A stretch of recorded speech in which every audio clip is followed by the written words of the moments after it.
Matthew Hayden और mark वॉग ने Pakistan cricket board की थोड़ी सी क्लास ली है।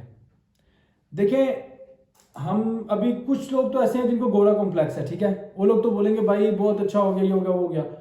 कुछ लोग ऐसे हैं यार जो बोलेंगे यार भाई गोरा कॉम्प्लेक्स की वजह से बोल रहे हैं अच्छा हो गया, इन्होंने अच्छी बात की है, वरना ये बात उन्होंने ठीक नहीं की। और कुछ हम जैसे आ जाते हैं जो थोड़ा बहुत क्रिकेट को जानते हैं, तो उन्होंने बात बुरी भी नहीं की।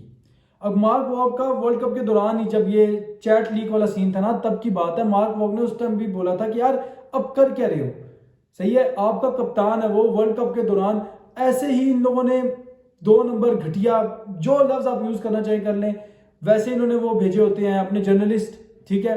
ज़का अशरफ साहब, मैं क्या बोलूं यार इनको, मैं कहता हूं कि यार पाकिस्तान की जो पीसीबी है ना इस टाइम अपनी वर्स्ट कंडीशन में जा रही है। भाई मैं आपको बता रहा हूँ, ये जितने भी सियासतदान है सिर्फ क्रिकेट को गंदा करने के लिए आए हैं, ये क्रिकेट के भले के लिए नहीं आए। मैं आपको बता रहा हूँ, इस पोजीशन के लिए बेस्ट बंदा रमीज राजा ही था।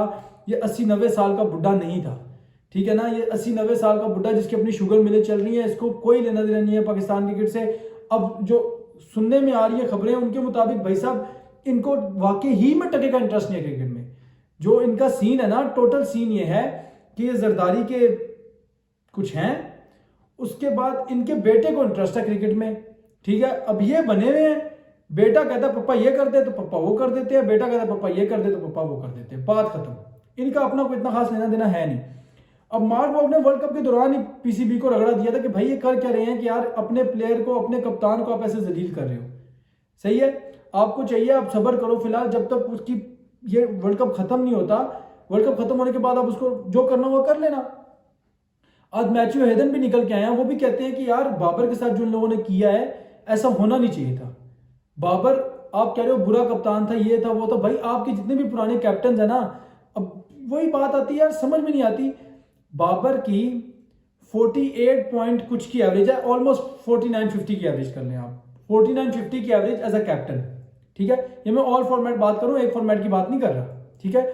और बाबर की जो विनिंग रेशियो 1.8, ठीक है, यानी कि आप ये समझ लें कि 200 मैचों में से अगर 200 मैचों में बाबर ने कप्तानी की होती ना, तो बाबर तकरीबन आप कह लें कि ना करते हुए 1.8 के हिसाब से खुद हिसाब लगा लें, 180 नहीं तो 170-75 मैचेस बाबर ने जितवाए होते, ठीक है। ये इसमें टेस्ट, T20 और वनडे सब कुछ एक साथ ही आता है, जो ड्रॉ होता है उसका भी अलग से कैलकुलेशन की जाती है, तो मैं उसके आपको अंदाजा बता रहा हूं, ठीक है।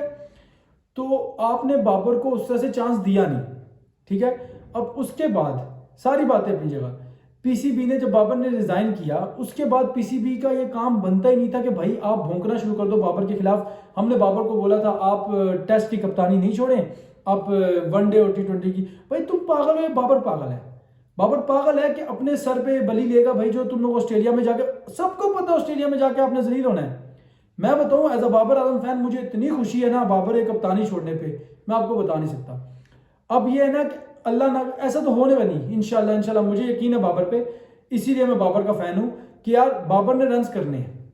वो जिस लीग का प्लेयर है मैं उसको जानता हूं ना भाई, मैंने पाकिस्तान क्रिकेट को वर्स्ट में भी देखा है, मैंने पाकिस्तान क्रिकेट को पीक पे भी देखा है बाबर के अंडर, ठीक है। तो बाबर ने तो रन्स करने हैं इंशाल्लाह। अब सीन ये है कि पहले बाबर की वजह से बाकी के 14 को भी डिफेंड करना पड़ता था, सही है ना, जो साफ बात है। अब वो नहीं है। अब इंशाल्लाह मुझे पता बाबर ने ये 3 मैचेस में ना करते हुए आप लिख के रख ले कि 400-450 रन इंशाल्लाह आएंगे।